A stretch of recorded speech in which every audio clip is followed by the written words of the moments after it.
بسم الله والصلاة والسلام على رسول الله. اللهم صل على سيدنا محمد وعلى آل سيدنا محمد كما صليت على إبراهيم وعلى آل إبراهيم إنك حميد مجيد. اللهم ألهمنا مراشد أمورنا وأعيذنا من شرور أنفسنا. This is the discussion of the chapter of Salah. When we began this chapter, we explained that which was the most vital for the salvation, for the power of the individual against all shaitani conspiracies, attacks, Allah Ta'ala makes that the most vital. So from the action, Salah was made. And such severe warnings were given that a time came that people began thinking that the only thing in Salah is like, you must read it, otherwise you'll be punished. Whereas that was very far from what it was. More it was that you need to read the Salah, otherwise you're not going to survive.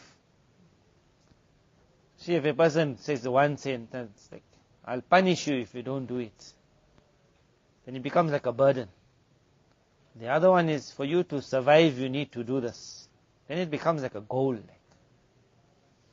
So we spoke about the chapter of time, and how when a person understands that my survival is dependent on this, my qurb to Allah is dependent on this, this is my honor, then he also searches for the time in which to perform the Salah. It does not become that he just needs to get it done. But because it's such a unique thing, he says that 5 minutes, I rather put it in the best spot. And that's why there was so much of ikhtilaf, that what is the best spot to put every Salah. After this chapter comes the chapter of Babu Fadilatis Salawat. In Zamzam it is mentioned very clearly that Az-Zamzam lima shuribala. Otherwise the water of Zamzam got everything in it. The benefit, the miracles, the vitamins. But still it was mentioned that what you will drink it for, that's what you're going to find in it. Which means that every person who's drinking Zamzam is going to get a different amount of benefit in accordance to what he's thinking when he's drinking it. As for what's in the Zamzam, the same minerals are there. So that's going to go in the body is going to benefit. So what was mentioned that lima shuribala, it will give out certain effects according to what the mind thinks about. So if a person says memory, then immediately the memory opens when that Zamzam is drunk. And like how the body, the mind speaks to the heart, and it says to the heart, I need blood in a certain place, then the heart sends it. A person gets injured in a certain place, the whole body works, what we have to send there, how to heal the thing as quick as possible.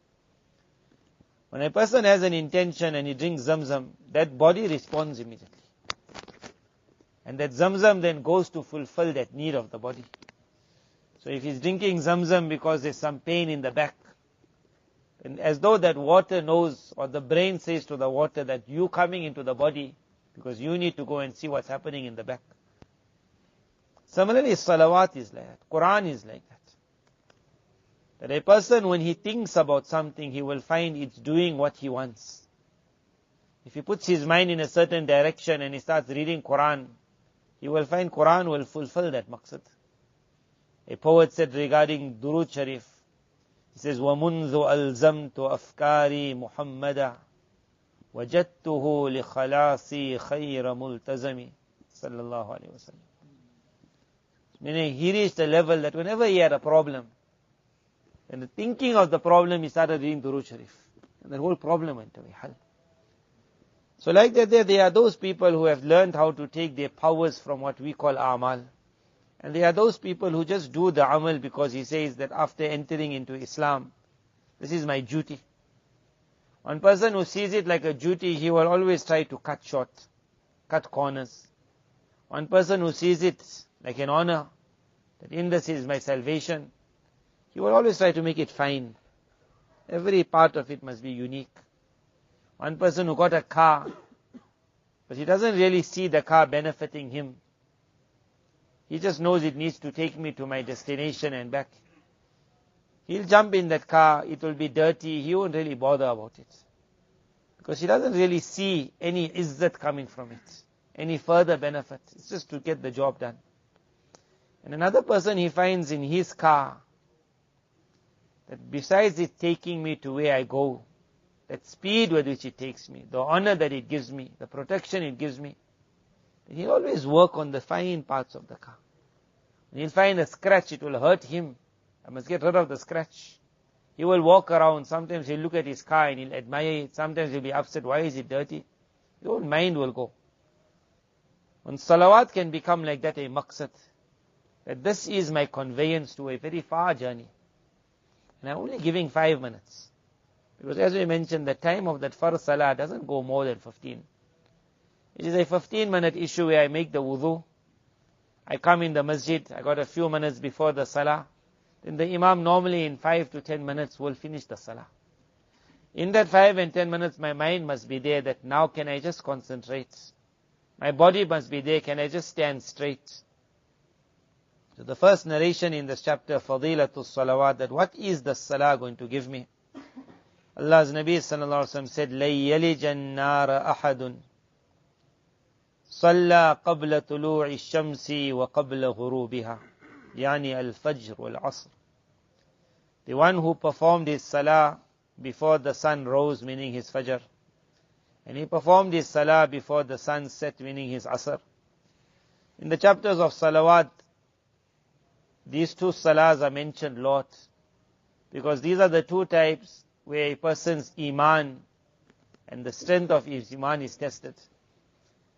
During the rest of the time to perform the salah is very easy, because there's not much against the nafs. In our madrasa it's slightly different. That's why you could have added an extra salah for the students, Zuhr salah. Because they sit in class right till 12:30. Now when 12:30 comes, you see some students, when the whole world is coming to Darul Mazad, well, they're going somewhere else. The reason is now I'm tired. But normally in the world it's not like that. People in the world, they get tired of the shops. So Zohar time they look for I need to get out.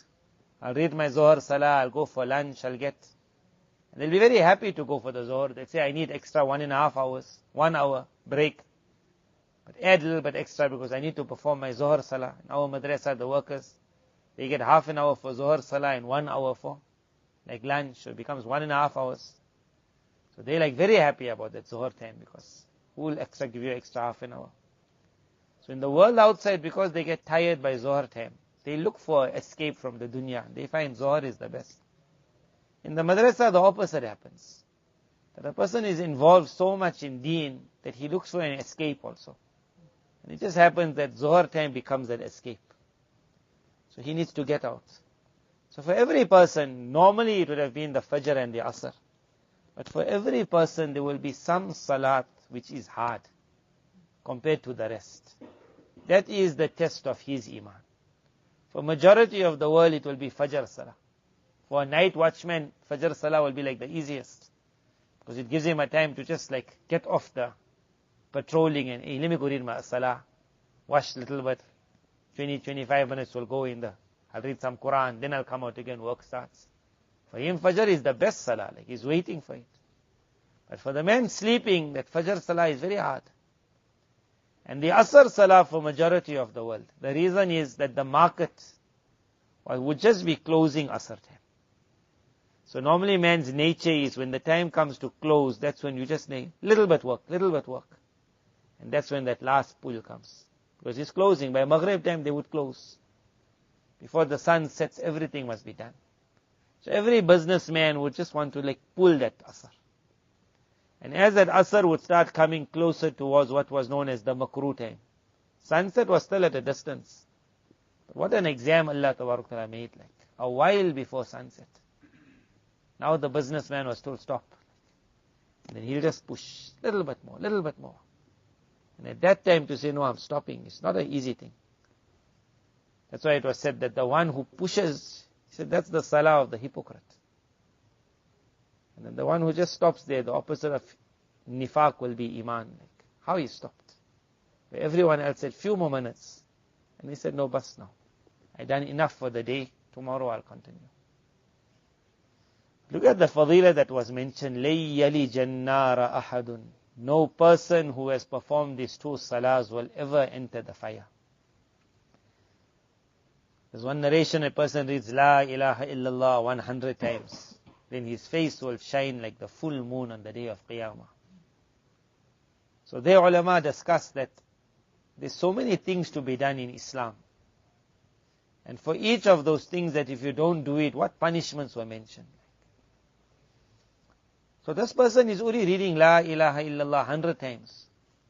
So what about everything else? That if he hasn't done that, he's not going to be shining, he'll be burning. But the narration said, no, he will be shining. This narration said he will not enter the fire. That lan wa ta'keed, he'll never ever enter the fire. But the question is, that a person who steals, a person who makes zina, so the answer that's given there, that if a person reads La ilaha illallah nicely, and he reads it 100 times, but again the thing is, nicely, it will create such an effect on him, just like how when you have the moon that just starts, at that time everything is black, and there's only one light which is shown to the world. But as the moon is given time, you'll see the line getting bigger, light getting bigger and darkness getting smaller. So that man who continues with La ilaha illallah 100 times daily but nicely, a time will come that what's evil in him will get pushed out. It won't allow it. But the condition was nicely. And if it's not pulling him out, then it means your La ilaha illallah is not nice. Otherwise it would have made you shine.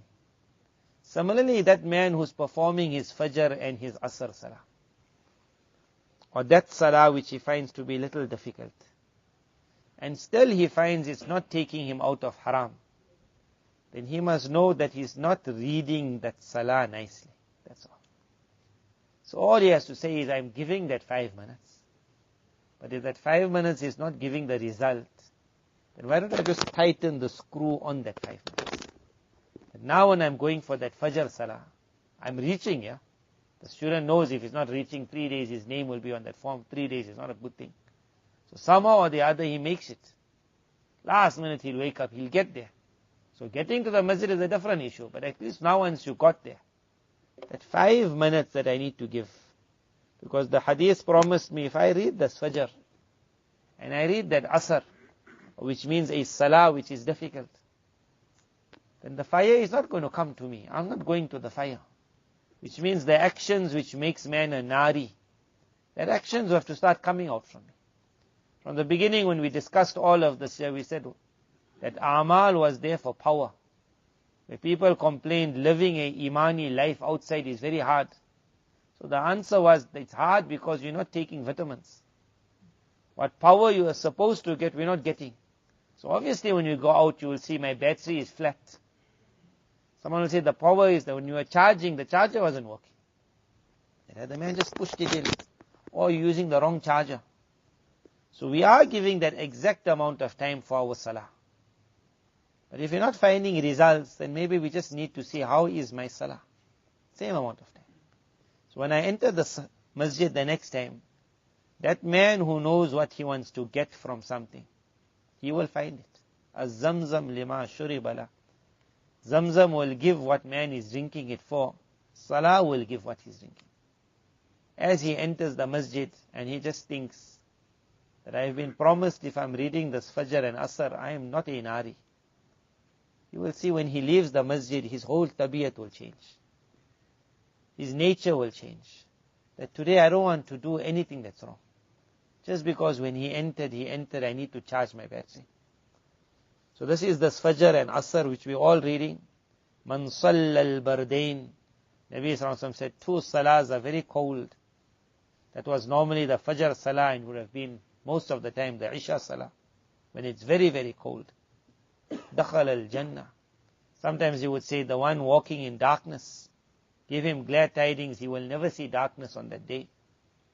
All of these fadail were mentioned not just to get the person to the masjid.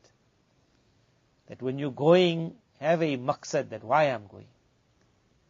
Now when that person gets a little lazy, and he says, hey, it's very dark, then immediately this fadila tells him, but that's what you're looking for. You're looking for light in the darkness, that's where you're going to get it. That's when that individual goes. Nabi sallallahu alayhi wasallam spoke about this Fajr and Asr Salah. He said, يَتَعَاقَبُونَ فِيكُمْ مَلَائِكَةٌ بِاللَّيْلِ وَمَلَائِكَةٌ بِالنَّهَارِ.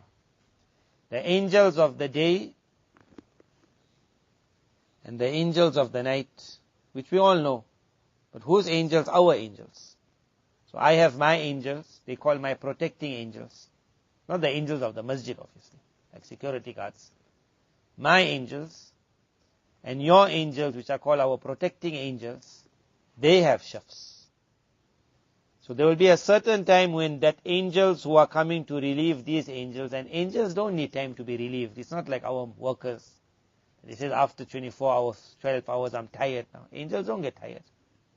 So what was the need for Almighty Allah calling one angel up and sending another angel down? Because the angel don't get tired. It's not like my angel's going to fall asleep. يَتَعَاقَبُونَ فِيكُمْ. They take turns upon you. Your angels of the night and your angels of the day. وَيَجْتَمِعُ فِي صَلَاةِ الْفَجْرِ وَصَلَاةِ الْعَصْرِ. And there will be two times when both of them are there. That's when they're changing shafts. But it could have happened one just went and the other then came. They don't meet. But Allah Ta'ala says, no, you all will meet. But the first question is, what's the purpose of angels making shafts? My angel. Because the angel is not getting tired. So what happens when the angel goes up and when that one comes down? That angel, when he goes up, where does he go? He goes to an area which is known as an area very close to a unique tajalli of Almighty Allah, which I can't enjoy here down. All that angel goes, he makes, it's called insilak. He enters into that beauty. And his entire rang, again, color becomes soaked with that beauty. And because he is my angel, so when he comes back, he brings that for me also. And he stays with me the whole day as my protecting angel, and the other one then is getting that. So what happens is, Allah Ta'ala has ensured that around me always, that color, which is called the color of divine tajalli, is always close to me. So the charging which I was looking for, that angels are bringing that we will continue going and bringing. Going and bringing. All we need from you is that you also draw it. So those angels are with. But Allah Ta'ala made a time where both angels are told, you all be together with the man. One angel is brand new, and the other angel is ending off his last bit of that tajalli.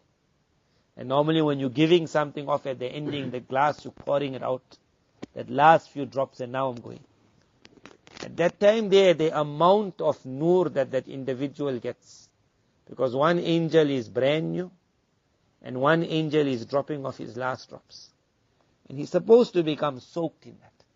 This happens at the time of the Fajr and at the time of the Asr. That final soaking. And thereafter, ثُمَّ يَعْرُجُ الَّذِينَ بَاتُوا فِيكُمْ. Those angels that spend the night with you. It will happen in the same thing, those angels who spend the day with you. But normally, the night is more a time of what is called ma'siyat, evil, sin. So those angels that spend the night with you, as soon as they go up, and they enter into the divine court of Almighty Allah, فَيَسْأَلُهُمْ رَبُّهُمْ.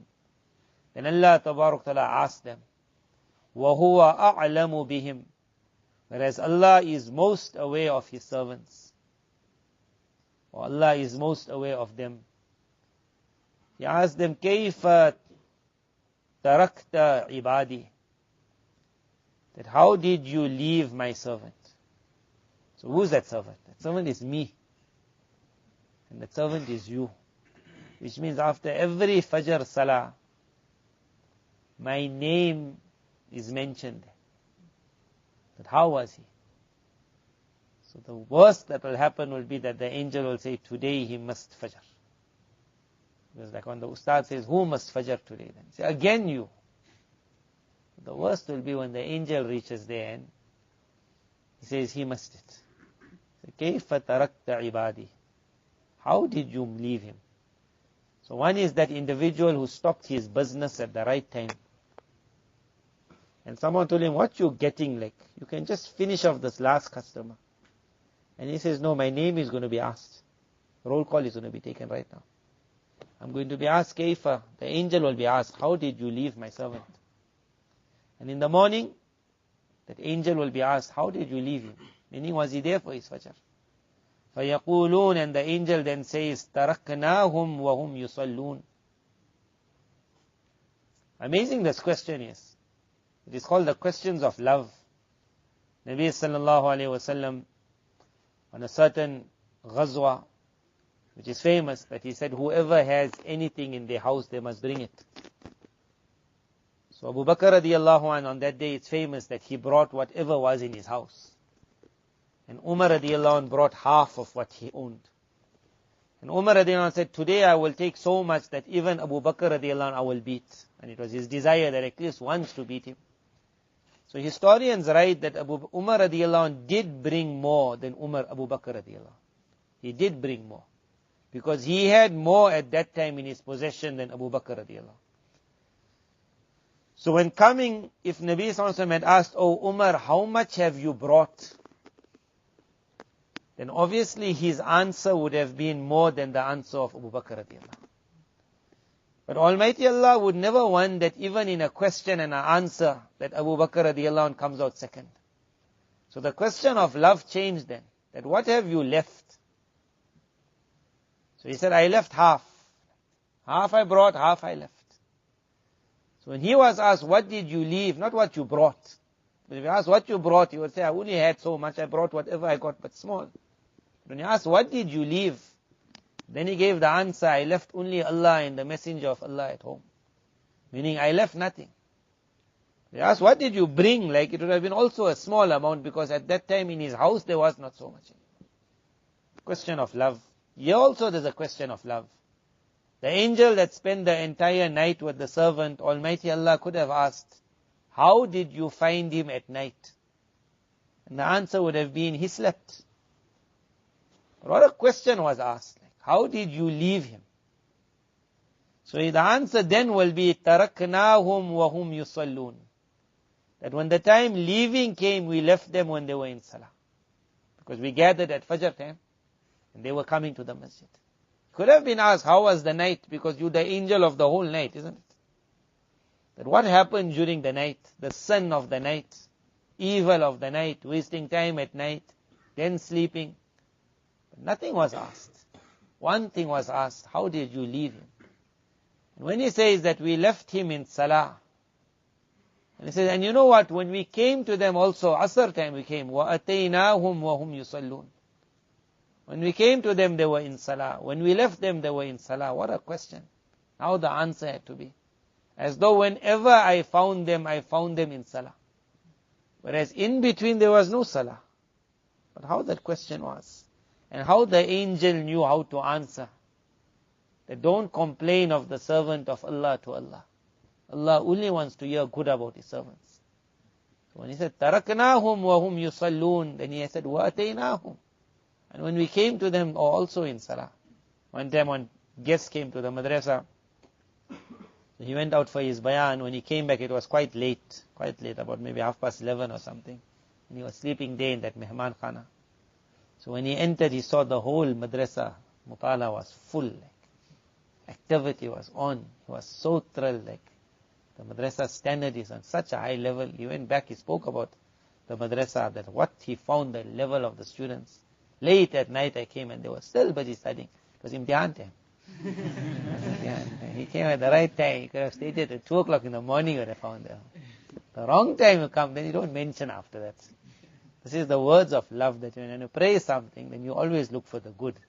You don't go and ask how come? And say, oh, imtihan. You just mention what top students like. So this is the talks of love. But all of this comes when a person goes looking for that salah. There's a lot to get here. My zikr is going to be taking place. So immediately now when I walk for my Fajr Salah, I walk for my Asr Salah, I say, I just have to get there. Then when I get there, I say, but this Salah has promised it's going to make me a Nuri. And it's going to take me out from Nar. So it means this is my vitamin now. So in this 5 minutes, I must take so much charge from the Salah. I must not enter it and say I'm tired, half falling asleep, when it's going to finish, just waiting for it to finish. Which is going to finish. Same 5 minutes. I'm going to enter it just to get a full charge. Because this has to take me out of that evil. It has to change my mind, change my heart. It has to make the nari into a nuri. May Allah Tabarak Ta'ala grant us all shauq for salah. And when we come, it's that same amount of time, just to do it with a little bit of extra feeling, to make it little fine. This is the meaning of ihsan. When people ask, what is tasawwuf? So many of the mashayikh would have said, hadith Jibreel. Jibreel alayhi salam asked about iman. Then he asked about Islam.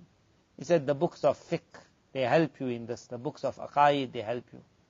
He said, then he asked about ihsan, which meant now to do something well. He said, the maqsad of the tasawwuf was this year. That we're not asking for any more now.